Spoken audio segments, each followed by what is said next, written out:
Hello. I'd like to warmly welcome you to this lecture with our guest, art historian and curator, Margaret Koerner from Cambridge, Massachusetts. Against all nor'easter and 4-hour Logan Airport delay odds, we're together this afternoon to examine the works of William Kentridge. Some of you may remember that the Wex organized a Kentridge exhibition in 2006, 7 fragments for Georges Méliès, which, like the Refusal of Time, was curated by Bill Horrigan and also assembled in Gallery D. If you've had a chance to visit the Refusal of Time, you may have heard it first on your approach from the shimmering, bejeweled world of Todd Oldham. A pummeling crescendo of horns, metronomes that slice the air, plaintive calls washing over in slow waves. On nearly every occasion I've visited the Refusal of Time to try a new chair and megaphone, the room has been absolutely packed with students. Thank you to our Ohio State colleagues who have brought their classes to the galleries this spring. I'd also like to especially thank Richard Fletcher, a regular co-conspirator, and the mind behind Alarm Clock Academy, which you can find out more about on our website. Margaret Koerner's exhibition, Smoke, Ashes, Fable, in Bruges, just closed on February 25th. Held at the 12th century St. John's Hospital, Koerner worked closely with Kentridge on this exhibition that contained over 30 years of his work. Undoubtedly, the show and the catalog available in our store will be essential to all future Kentridge scholars. Koerner received her PhD in art history from Columbia University and has worked at the Courtauld, Art Institute of Chicago, and the Met. She and her husband, Joseph Koerner, co-teach a graduate seminar on Kentridge at Harvard. All of us may want to inquire about enrollment, not only to have the Koerners as professors, but this group of students has visited Johannesburg and Kentridge's studio. As Kentridge took the leaps from contemporary life to the worlds of Giotto and Goya and so many others, Koerner made bounds from her scholarship in 15th century Northern Renaissance work to that of Kentridge. Since 2012, when the artist delivered his Norton lectures at Harvard, Koerner has devoted herself, through articles, interviews, the exhibition in Bruges, and more, to illuminating his life and work for art history. Please join me in welcoming Margaret Koerner.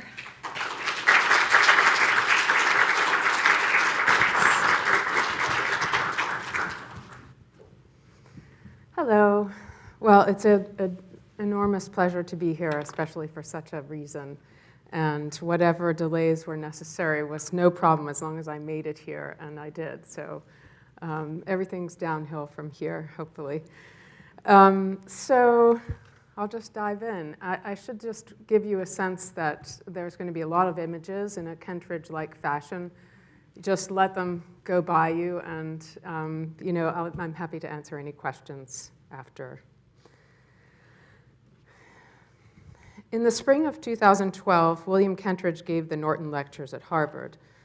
Other Norton professors have included T.S. Eliot, Igor Stravinsky, Erwin Panofsky, and Toni Morrison.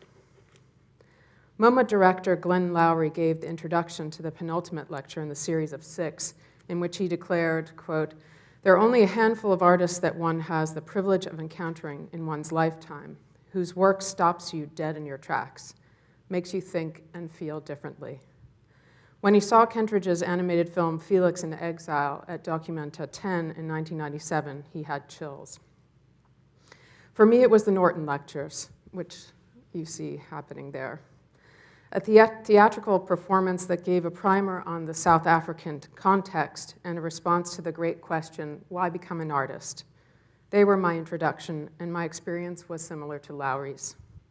I attended each week, increasingly convinced that I was witnessing history. I was so deeply affected that it set me on a new course. Having trained in the field of early Netherlandish and Italian 15th century art, I shifted my attention to the present, to try to understand the work of this living artist from South Africa, a country about which I knew little. Now, 6 years later, I've not yet attempted an interpretation of Refusal of Time, destined to be a stream of examples and references, hastily mentioned and probably never complete. It may be the kind of task only an early Netherlandish specialist / iconographer would set for themselves. I've wondered, does one attempt to find a specific reading, explain a narrative, or draw conclusions in contemporary art the way one does with Jan van Eyck? I've come to believe that with Kentridge one can, though he may not subscribe 100% to the outcome. What holds Lowry's attention, he explained, is, quote, the powerful narrative structure of Kentridge's work at a time when storytelling and narration were being critiqued, not to mention attacked from almost every corner. Mr. Kentridge's work dared to underscore the important ways in which biography and history, national identity and colonialism, the Holocaust and the traumas of survival could be investigated through the visual arts, end quote. The range of sources and techniques is so dense, and Kentridge's own resistance to certainty so much overrides virtually any other concern that a single interpretation is impossible. But this at least will provide some solace to those who, like me, walked into the installation and did not know what to make of it. I hasten to add that Refusal of Time is, in my opinion, not only one of the most ambitious of his works, it's also one of the best, along with the Norton Lectures, his operas, and the animated short films. As with any of the great works that stand the test of time, Refusal of Time functions on many levels. This is an introduction to those layers of content and what they may be trying to express. Kentridge began his final lecture at Harvard, which overlapped chronologically and substantively with his work on Refusal of Time, with the following narrative, which bears quoting at some length here. This is William talking. When I was 8 years old, my father took me and my sister on a train journey from Johannesburg to Port Elizabeth. On the train, he read us the story of Perseus and the slaying of the Gorgon Medusa from a book of children's stories of Greek myths. The king of Argos asked the oracle how long he would live. The oracle declined to give him a number, but told him he would be killed by his grandson. The king, terrified, had his own daughter, Danae, locked in a chamber with neither door nor window. But Zeus, king of the gods, saw her through a crack in the wall. He entered the room as a shower of gold. He seduced and impregnated Danae. She bears a son, Perseus, and the king, enraged, terrified, has Danae and the infant Perseus placed in a wooden chest and has the chest thrown into the sea. But instead of sinking, the chest with its 2 inmates washes up on the shore of an island where a shepherd finds it. The shepherd looks after Danae and her son. And in due course, Perseus grows into a muscular, agile youth. He is, after all, the son of a god. Perseus, who has been told of the oracle's prediction, decides to return to his ancestral land, the island of his grandfather, to show him he bears him no ill will. He has no desire to kill him. But meanwhile, news has traveled to Argos that Perseus has slain the Gorgon Medusa, and he's on his way to Argos. The king immediately thinks of the oracle and knows that Perseus is on his way to kill him. So the king flees his kingdom and his island, disguised as a beggar in sackcloth and ashes. Perseus is approaching the island of Argos, but decides to stop off at the nearby island of Larissa to take part in athletics contests being held there.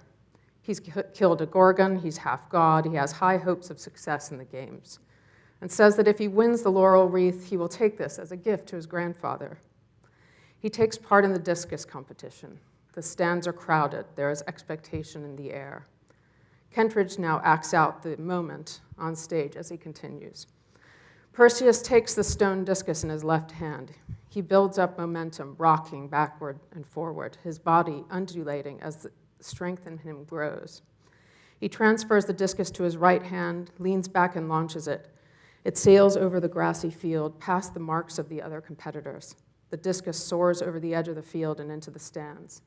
In the last row of spectators, it strikes an old man, a beggar, in sackcloth and ashes, and kills him. For me, Kentridge explained, this was intolerable. If only the grandfather had not sat in that seat. Why not one seat to the left or one seat to the right? He would have been safe. Why did Perseus have to take part in the athletics competition? Why did he have to show off? Why did the grandfather have to run away? How could so many chance events, so many unlikely elements, the discus, the disguise, the date of the athletics competition, how could all of these conspire to make the predicted inevitability? Maybe every step I took or didn't take was the wrong one. If Perseus or his grandfather had just read the last page of the book, this could all have been avoided. But once launched, the Discus could not be called back. With this story, the Harvard audience was transported, first to imagine the 8-year-old artist on a train with his father from the city of Johannesburg, where they lived, to the southern tip of the African continent in Port Elizabeth. And I suspect many besides myself, even in that scholarly audience, wondered at the thought of having a father who read the story of Perseus to his children in 1968. Already we feel out of time. Layered over this was the idea of a nostos, or an epic journey, in which we follow the hero Perseus on his journey home, whose grandfather met his fate, despite his extraordinary efforts to avoid it. And the struggle of Kentridge himself against the same inescapable arc of the Discus as he attempted to prolong its course through several arabesques before it hits its mark. Now, if you can hold that story in your mind, we will be coming back to it. First, a little context. We know that William Kentridge yearns for European cultures of the past. But however much the young artist may have wished otherwise, Kentridge was born into apartheid South Africa, a place he referred to in a recent lecture in Cape Town as the periphery. Kentridge explains. Here is a photograph taken by David Goldblatt in 1978 in Boksburg, a small town to the east of Johannesburg. A young ballet dancer on the veranda of her house under a pergola. What is it that holds us, that held me when I first saw it in 1981? Of course, the tutu and the point shoes, but also the beatific expression of the girl, an ecstatic dream, the dream of being a prima ballerina assoluta, of Rudolf Nureyev on the other side of the stage, of Swan Lake and Giselle. How the dreams crash. It is not so much the pergola that crashes down on the dancer. It's the harsh sunlight of the high-veld winter. I would describe this photograph as merciless. There is no place to protect this dream of Europe. William Kentridge's grandfather, Morris Kentridge, was born in Lithuania and when he was 6 moved with his family to Great Britain. By the time he landed in Cape Town during the Second Boer War in 1901, Morris had already settled on a career in the law and planned to run for office. In 1912, all members of the family changed their name from Kentridge to Kentridge. Morris was elected to Parliament in 1914 at the age of 33, known for fighting the underdog from the rights of workers to the plight of Jewish refugees during the war. He held a seat until his retirement in 1958, when William was 3 years old.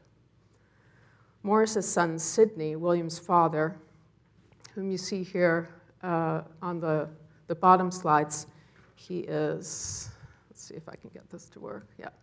He's the one on the far right here, and the one on the, far left there, and the one on the left here. And this is he a few years ago. He's 94 now and still doing very well. Let's see. So he received his law degree from Oxford and set up his practice in Johannesburg in 1949, the year after apartheid was enacted. Both Morris and Sidney were, quote, at the forefront of the fight against segregation and apartheid, end quote. That comes from Morris's obituary. Sidney Kentridge has said that his proudest professional achievement was representing 3 recipients of the Nobel Peace Prize. He participated in some of the best-known cases of the apartheid era, representing the defendants in the treason trial, those who lost relatives in the Sharpeville massacre, and the family of Steve Biko. His performance in that trial was so remarkable that a TV courtroom drama was made of it, starring Albert Finney. In fact, William comes from a long line of lawyers. His mother, Felicia Geffen, also a legal advocate, found a legal aid society to help the country's underserved Black population, the South African Legal Resources Center, which is still active today. And Felicia's mother, Irene, was the first woman to pass the bar in South Africa. For his contributions to the law in both countries, England and South Africa, Sidney Kentridge was knighted by the Queen, so he's now Sir Sidney Kentridge in 1999.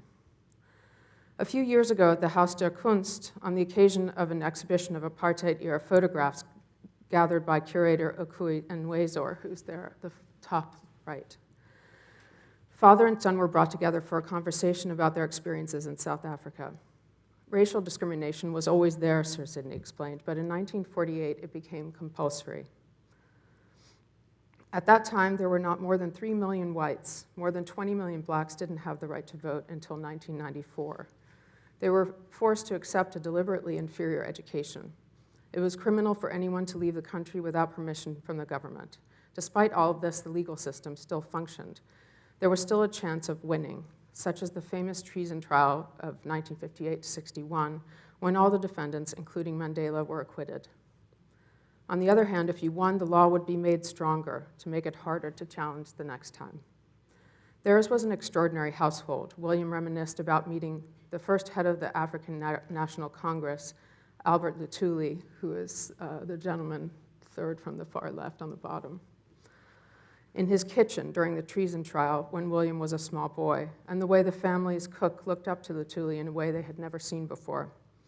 William Kentridge knew from a young age that his family lived in an unnatural state in South Africa. He describes his mother Felicia's rage while at the kitchen table when trials were discussed. As his parents fought apartheid in the courts, William studied politics and participated in demonstrations during the most violent years. In 1976, at the time of the Soweto uprising, and in 1989, when protest marches were permitted for the first time in many years. In his third year at university, June of 1976, William was photographed at the front of a crowd, which is this one here. It's fascinating to see him that early. At the front of a crowd, bearded at the left, with a banner that read, "Let Soweto decide." His wife, Anne, now a doctor, is also in the photo in the glasses at the front right. The march was in support of families in Soweto, a black township in Johannesburg, where children were to be forced to learn Afrikaans at school. Another photo shows William speaking at a learn-in on the steps of a building at the university. So he's the one with the microphone. These events continue to reverberate through Kentridge's work, single images seared into his memory, like this drawing after the famous Ian Barry photograph of boys holding hands as they run from the bullets at Sharpeville. That took place in 1960. Or cones forensically marking the position of bodies following the massacre at the Marikana mines only a few years ago, as hats had done in earlier times. On a tour of the outskirts of Johannesburg, Kentridge's native landscape, I photographed the piled-up earth caused by the digging of a mine. This common feature serves as the subject of a drawing Kentridge made on old mine company ledger paper and reappears frequently elsewhere in his work. Kentridge's film Other Faces from 2011 includes a scene in the graveyard where his grandparents are buried, a few miles from his home. This is his life world. He does not take to illustrating a new, fresh, green landscape even now as he spends so much of his time traveling abroad. Added to the long history of marches and processions and protest is a formal parallel from history, a classic Kentridge example of the layering of his source material. There is never only one inspiration, but multiple images, phrases, and thoughts that come into his head and are brought into use, repurposed for the work in progress. A 15th century draftsman from the Netherlands gave Kentridge the initial spark for the series of arc-shaped drawings he made in 1989 to 90, an important time for him as an artist and for his country as it battled its way out of apartheid. An artist from the circle of Roger van der Weyden, town painter of Brussels, made a design for a capital relief carving with a shape that could show all sides at once. The solution seems to have intrigued Kentridge, although it may have been the iconography that attracted him to it in the first instance. The drawing's enigmatic imagery holds multiple levels of significance that would appeal to him.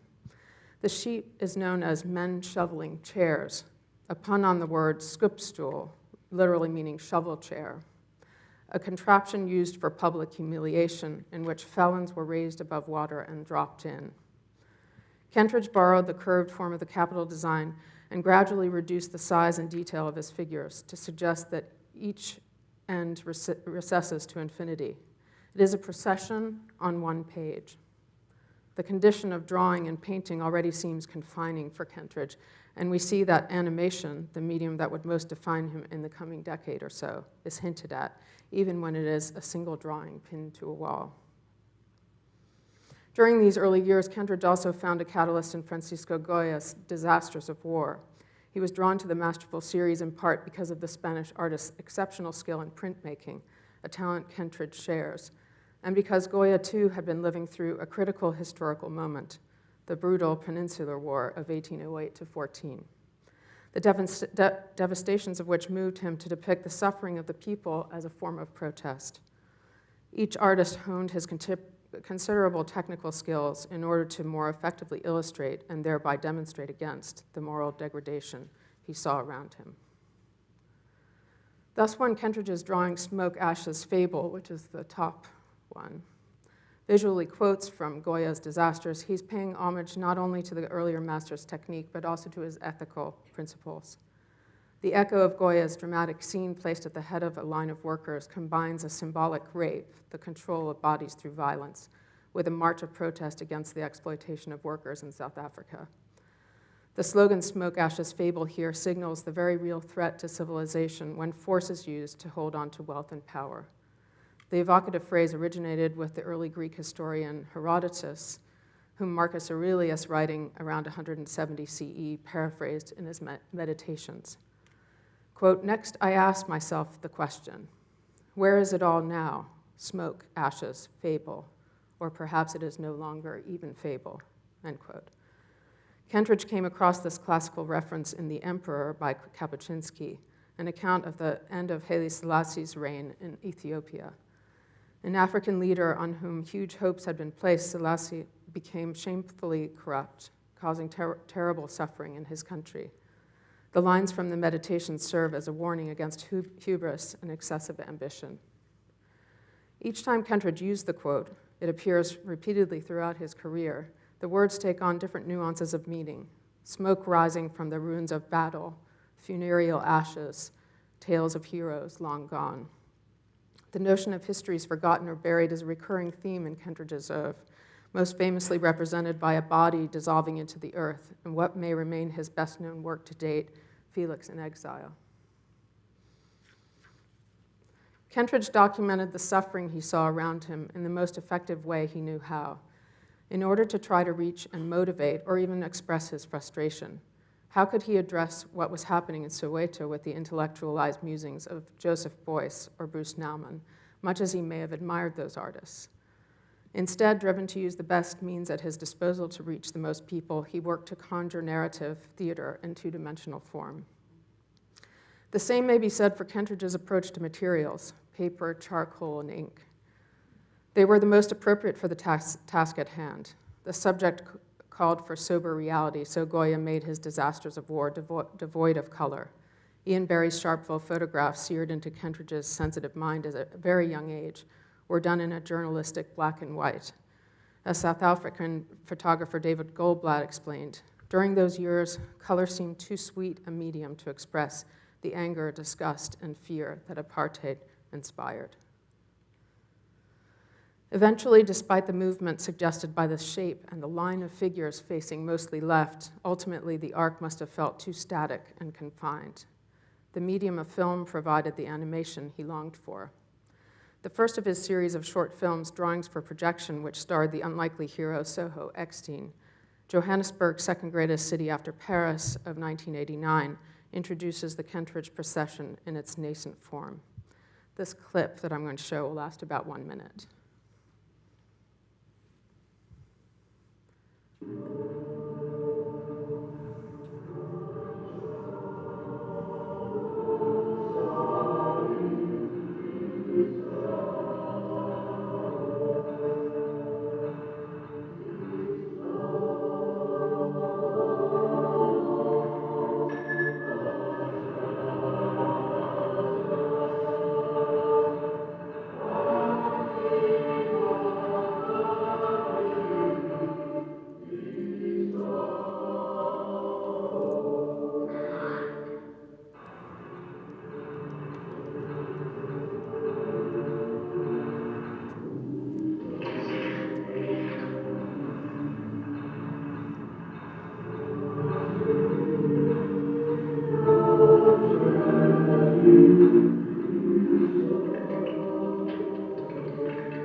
abrupt ending there. That's hard to control from here.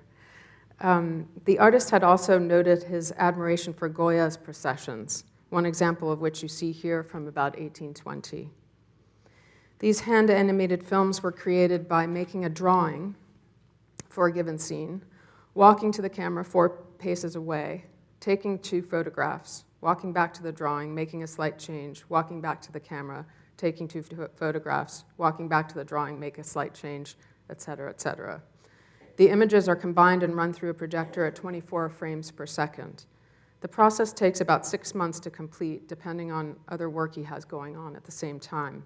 It is another form of procession in itself. Next, his shadow procession of 1999, one of his most moving works, was made with torn paper figures using a stop-action filming technique.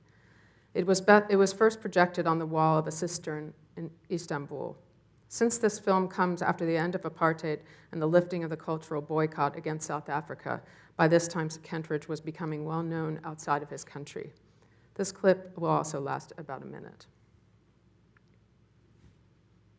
Should be.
So from there, we skip forward to the procession at the end of Refusal of Time.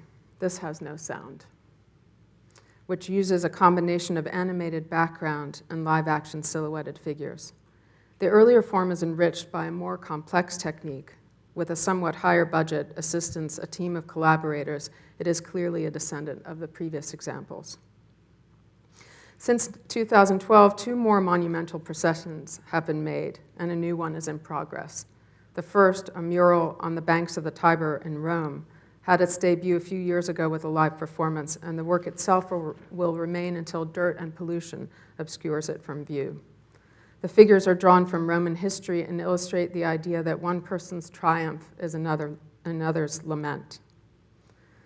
Though common threads run throughout the processions, especially in formal ways, they are the result of different impulses driven by different content. Somehow the monumental processions keep coming, and they're getting bigger and bigger. Like Rembrandt's self-portraits, processions seem best for his most ambitious projects. He recently described some of the thoughts that went into his most recent live-action animated procession, the 8-channel video installation, More Sweetly Play the Dance. And this is a still photograph of the installation in Bruges, which was in the ancient hospital. So this is William's description. There is the understanding of how much human foot power, and by the way, this is silent too, human foot power and manual power is still part of the world. People physically putting their world on their shoulders and walking across the world. What's been happening in Europe recently has been happening in Africa for 40 or 50 years, and before that it was happening in the Balkans. It goes back to our very first images and references to shadows of people walking, as in Plato's cave. More Sweetly Play the Dance started off as a dance of death, the medieval form of death taking everyone, from king to priest to farmer to child, everybody. I was first alerted to it in a completely different context, working on the Alban Berg opera Lulu. At the end of one scene, when her first husband lies dead, the line is, "Well, his dance is over." When we were filming South African religious ceremonies with everybody circling came into it. There is also the medieval form. If you kept dancing, you could escape the plague. Yet I'm not really sure it is a dance of death. There was a South African poet writing about the Marikana massacre when police shot 34 miners in South Africa a few years ago now. The last line of his poem is, quote, "The strike is over, the dead go back to work," end quote. It is a sense of the dead moving across the landscape. It is an accumulation of different figures and kinds of movement, end quote. The background before the arrival of figures is bleak, filled only with cloud and smoke. A Johannesburg slag heap rises above the horizon in one section of the landscape that stretches down the long length of the 8 screens. The title, More Sweetly Play the Dance, comes from a line in Todesfuge, Paul Celan's devastating poem set in the death camps of World War II. He calls out, "More sweetly play death. Death is a master from Germany." He calls out more darkly now, "Stroke your strings, then a smoke you will rise into air. Then a grave you will have in the clouds, there one lies unconfined." Minute changes animate the black and white projections continually, behind the moving figures filmed in muted color, almost black, layered on top. Then the band starts to play with the Great March of Figure, and the Great March of Figures begins, moving left to right, a parade to the beat of the music, a string of memories, a mixture of historical and personal events. It seems that 100 figures and animated objects file by, the way they say life passes before one's eyes at the end. Coupled with the complex imagery, the music is loud and unsettling and somehow festive. So now I'm going to play this with the sound.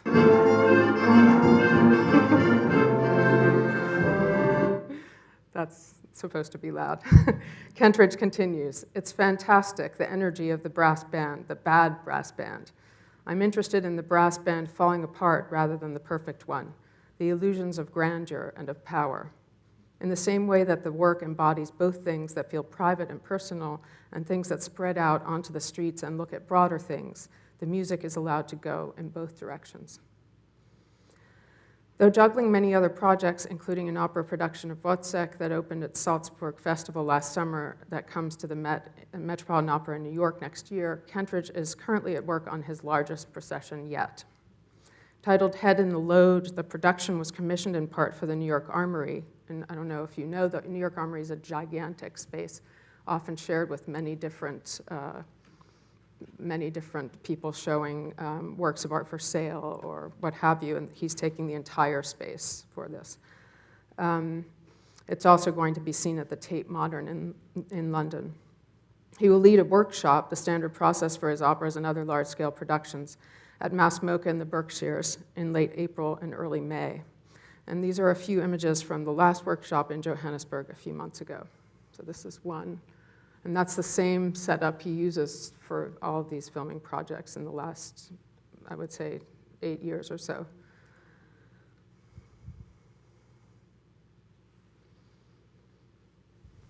Having laid the groundwork for an understanding of Kentridge's biography, a broad sketch of some of his work to date that seems relevant to our purpose, I would like to turn now to some specific details of Refusal of Time with those issues and images in mind.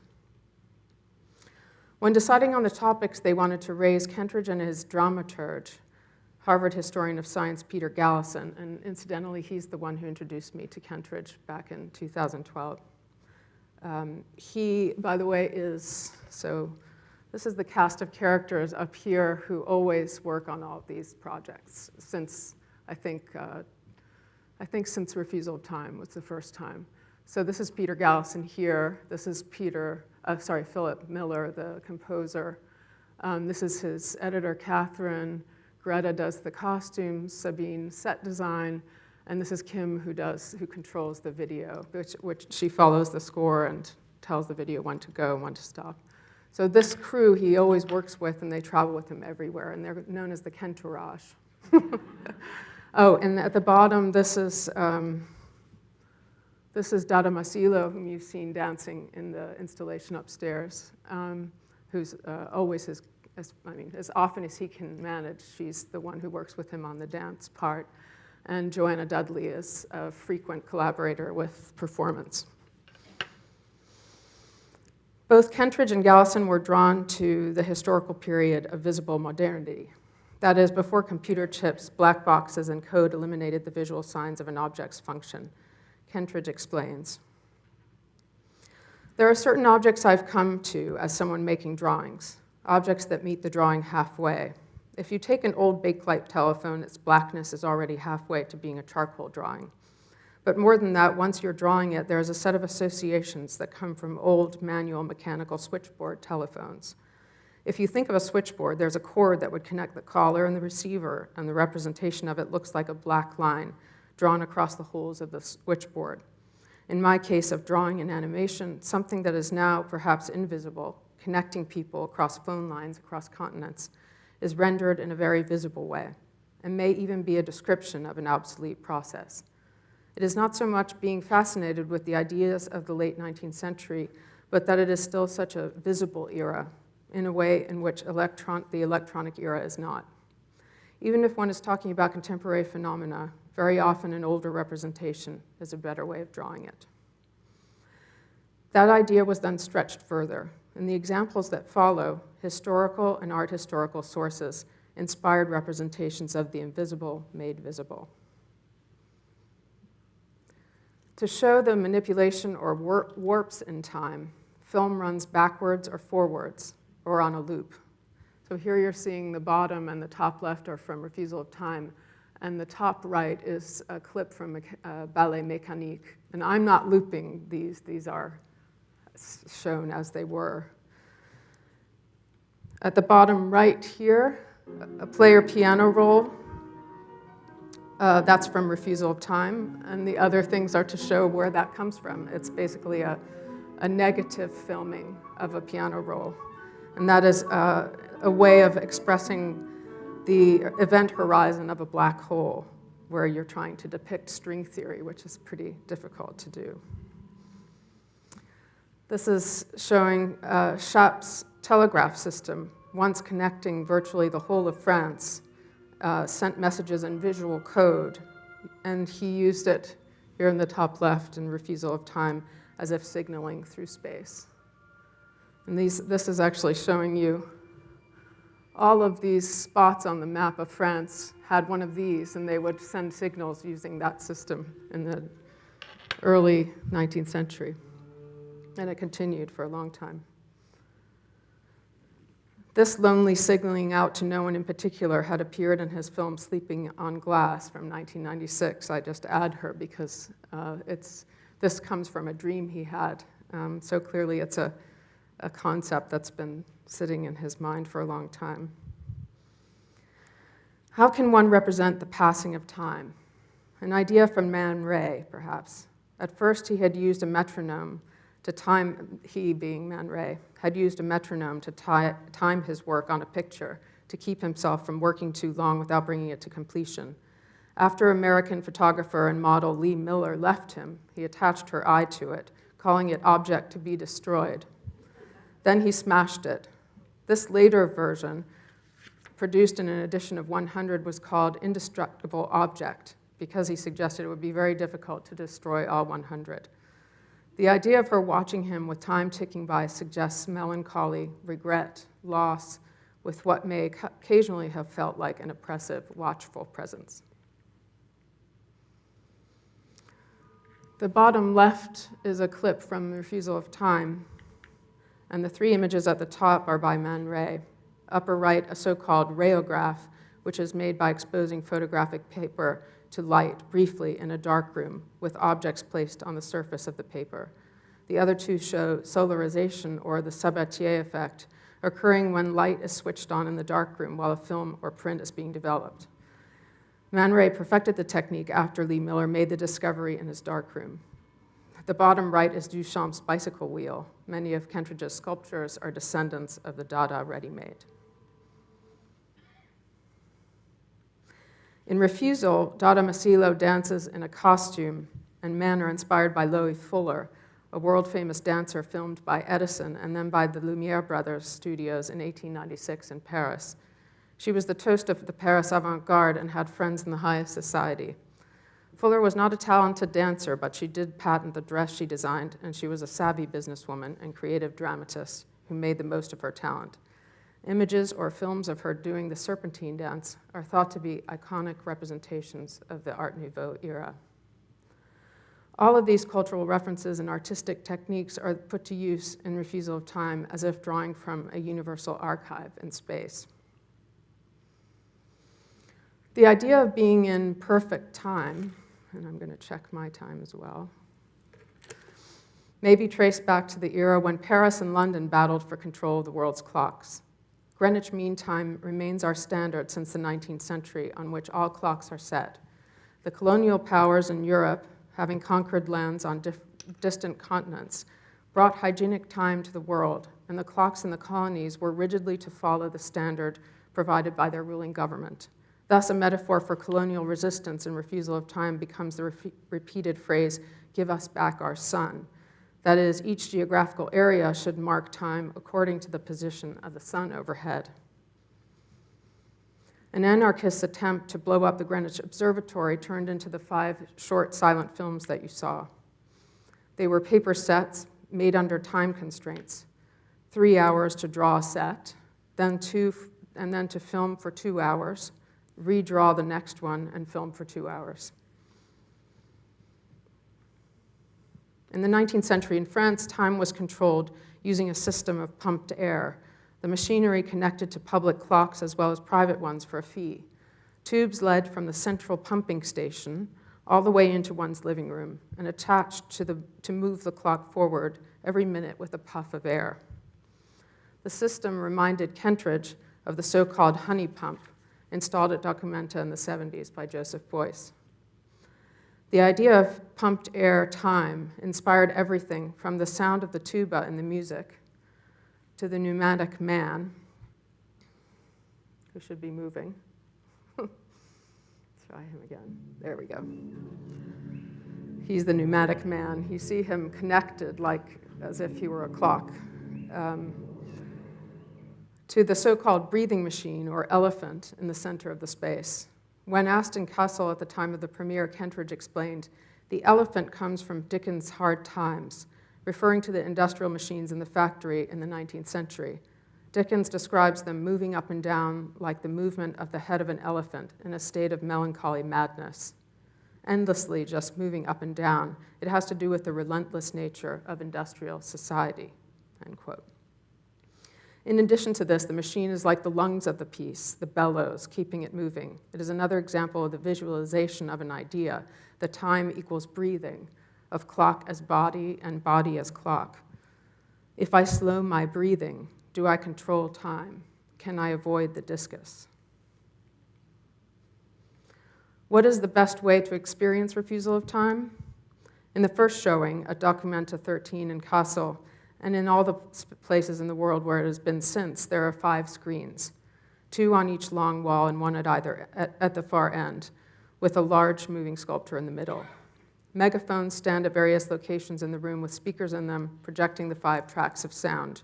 Chairs are located around the room, randomly placed, freely moved to the desired position, rather than lined up in movie theater rows. The soundtrack with Kentridge's voice cannot be heard in all parts of the room over the cacophony of music, and it should be very loud, if at all possible. So if one wants to try to decipher the words and their reasoning, one needs to move. Kentridge is very pro-movement, as you've probably gathered. Simply sitting in one spot and letting it all flow over you for the half-hour running time is certainly an approach that has been tried and enjoyed. Now, let's just check. Yeah, this one. But here's one passage heard in the front right corner of the room. The text offers a universe of ideas spinning off the complex and mesmerizing visual content. And this is now Kentridge's voice, which is a lot better. In the mid-19th century, attempts were made to fix the speed of light. Using mirrors, prisms, spinning discs, it was found that light traveled not infinitely fast, but at an invariant speed of approximately 186,000 miles per second. Light and a projection take a finite time to get from site of generation to site of reception.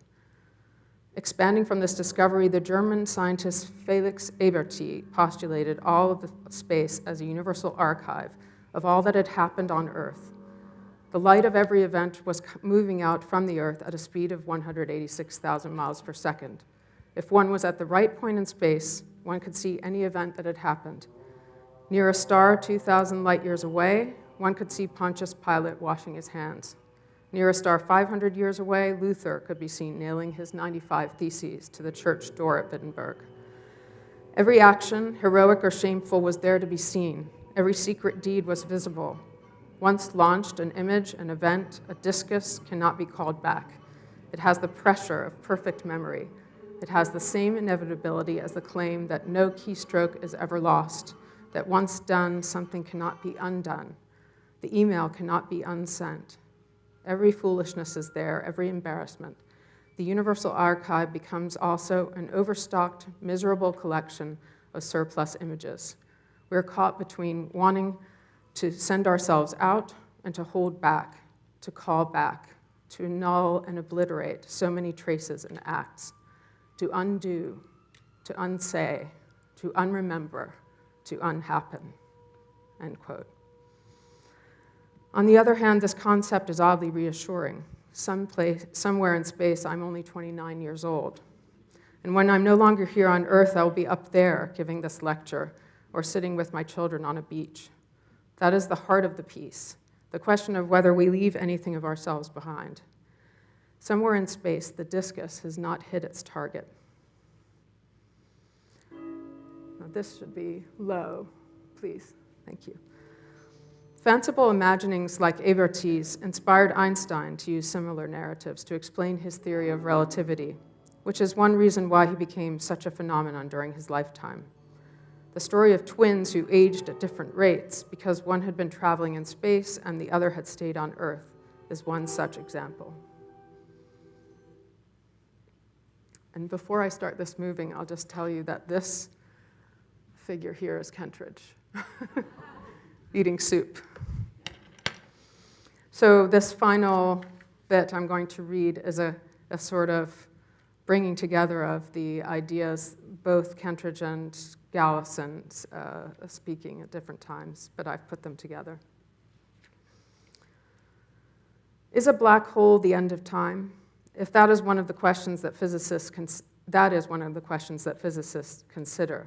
But as soon as you say, let's have things disappearing into a black hole, it is an immediate jump to that being, as it were, a metaphorical description of death. Is there any trace when you're gone? Is there any information, attributes of you that still float around the edge? In the black hole debate, one side contended that a black hole truly was an end to all things, a portent of the final stage of the universe. The other desperately wanted to prove that somehow all the information swallowed up would survive. Coded far beyond easy recognition, to be sure, but there nonetheless. And in the black hole battle, in this ultimate refusal of the end of time, the side that wants to believe there is something left behind seems to have won because of the development of string theory. It means that all the information that falls into that hole would leave something on the surface, a kind of holographic image of the thing that it had fallen into it. If that is so, then some trace of memory remains. Thank you.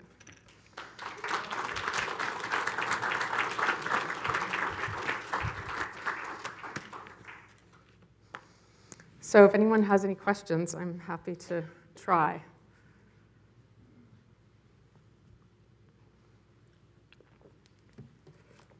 have a question about the last piece.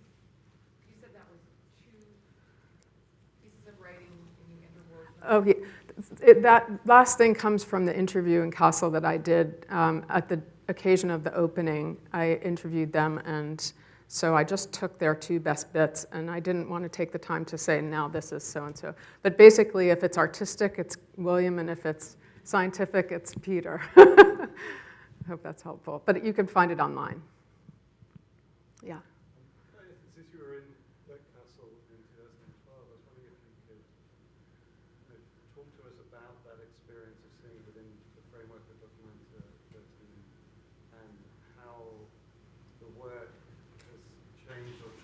since then for you, as much as objectively? Sure. Sorry, I'm gravelly voiced from the flight, I think, the extravagant trip. So let's think. 2012, I had been taking a break from art history, and when I saw the Norton lectures, I was inspired, as I mentioned. So I asked Peter and William at Peter's house, the occasion I met Kentridge, can I do an interview? And then I found New York Review of Books had a online new thing. Now it's called the Daily. Then it was called the Blog, where you could have film. You could watch film if you wanted. So they would have film clips, and I would do this interview, and it would go up right away. That was the advantage of it. So they were keen to do that, and I flew over there. But I had never, since I had always been an old master person, I had never been to Documenta. So in a way, that was kind of a good thing because I was not intimidated as I might have been otherwise. It's quite a scene. The effect of it there was he had already been a kind of star, Kentridge had, in previous, on previous occasions in that venue. And so he was pretty comfortable at that point. And Gallison is a very well-established historian of science. And so when I went along for this interview, first I looked at the installation of the work going up. That brief moment, you probably missed it because there was too much to look at, but there was a brief moment of actually watching the installation while it's being put up, like testing that it's all working. And that was the best way to see it because a place like the Metropolitan Museum, which was the second place I saw it, it had to be quote unquote roughed up, as William said, because the walls were too boxy and perfect, and it had to, as you've done here, you had to bring in some other textured wall elements to kind of make it look rough. But in Kassel, it was actually in an old railroad brick kind of intentionally. I think they chose this rough space. And so it had other layers, therefore. I think it was a place where people had been lined up to be shipped out during the Holocaust at one stage. There was some kind of historical resonance there. And indeed, every time it's shown, it has different reactions, different kinds of people react to it in different ways. I saw it in Johannesburg. It was installed in the beautiful old museum, which is now, was empty. And I think the opening night was probably packed, but when I went, the entire museum was completely empty. And I think that's just, things are hard there. And so, every time there are different political aspects to it that come out.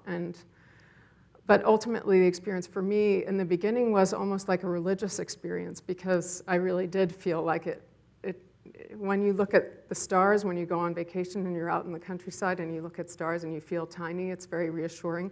It had that kind of effect on me too, this one. I hope I answered your question. Yes?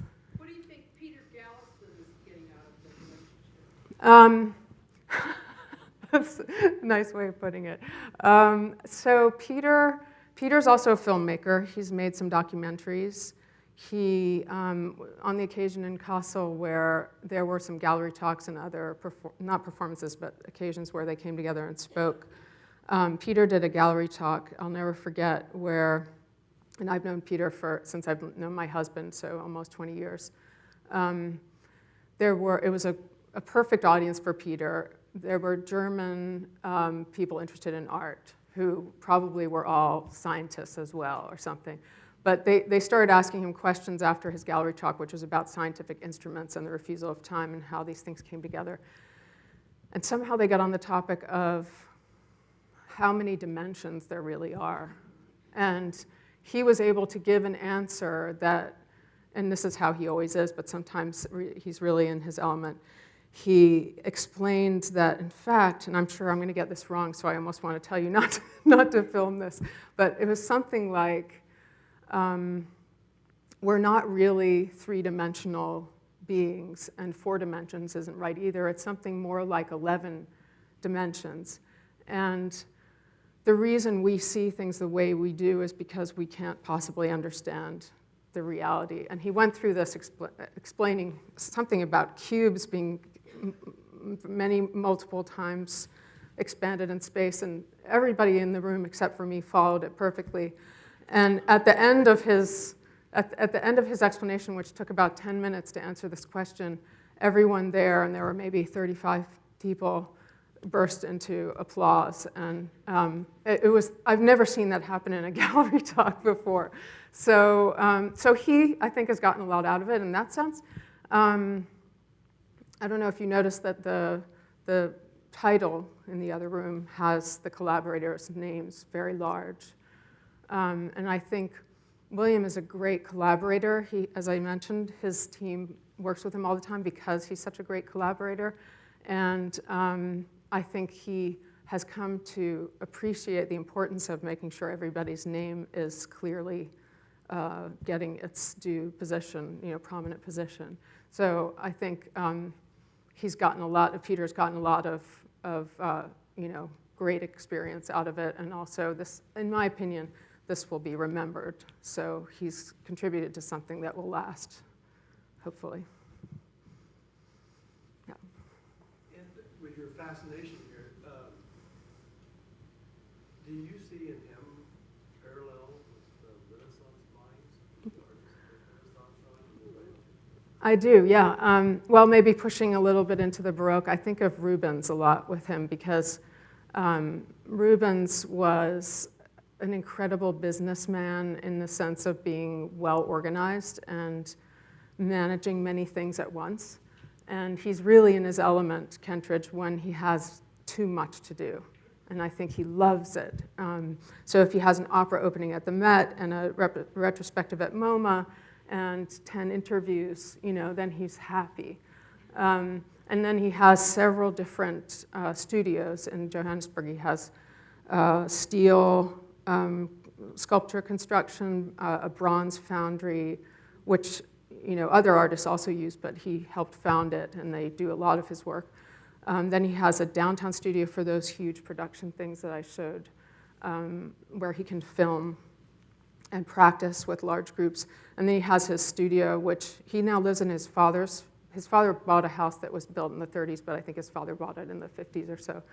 And it's this glorious place, and then he built a studio there. So most of the time he works just by walking from here to where the camera is there, from his house to the studio.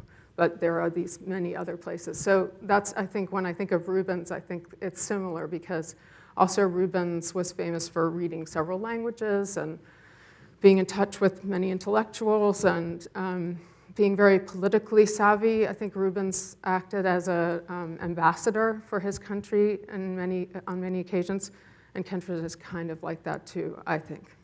He would say that I'm exaggerating, but I did one lecture that actually ended up turning into the exhibition in Bruges called William Kentridge, Renaissance Man of Johannesburg. So yes, you're right.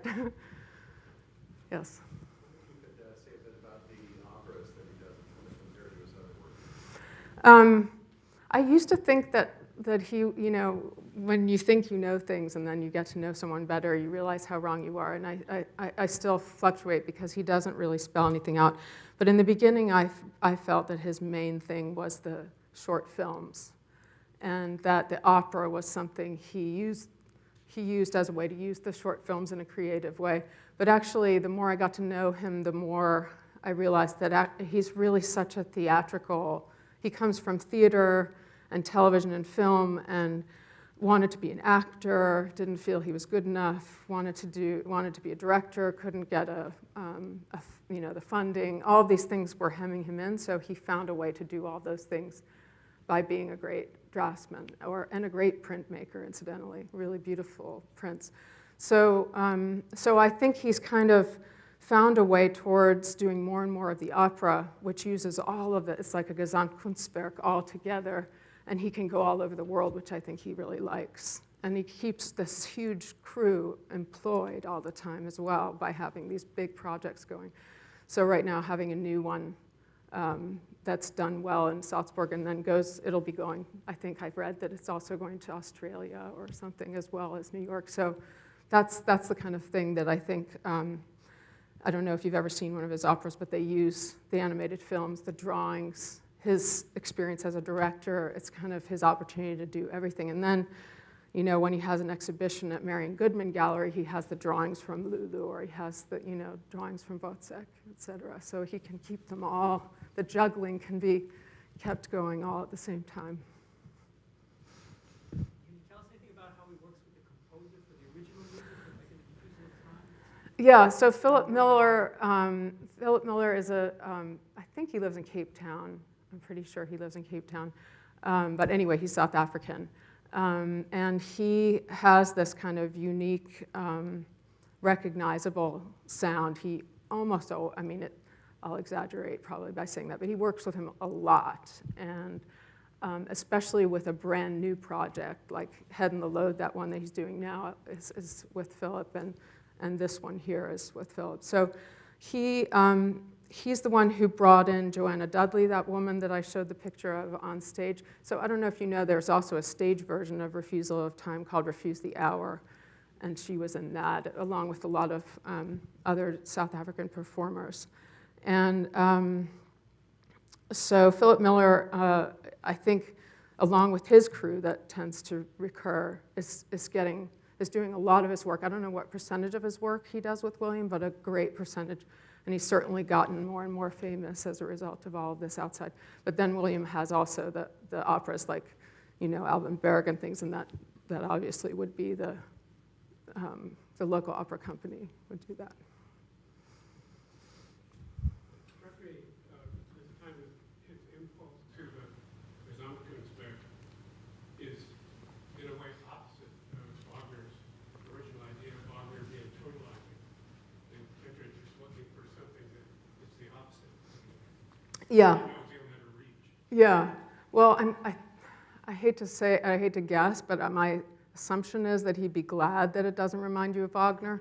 And I think he really, what would draw him to a project would be, I heard him once describe the Refusal of Time as a boozy, you know, crazy mess of something, which of course it isn't. It's extremely carefully done, and it wasn't boozy. He doesn't really drink that much, but that's what he wants to convey, is a kind of, you know, I don't know if you saw The Nose or any of his operas. They tend to be so much going on. A lot of the critics say, you know, I don't know how I could focus on the music because there were so many visuals going on.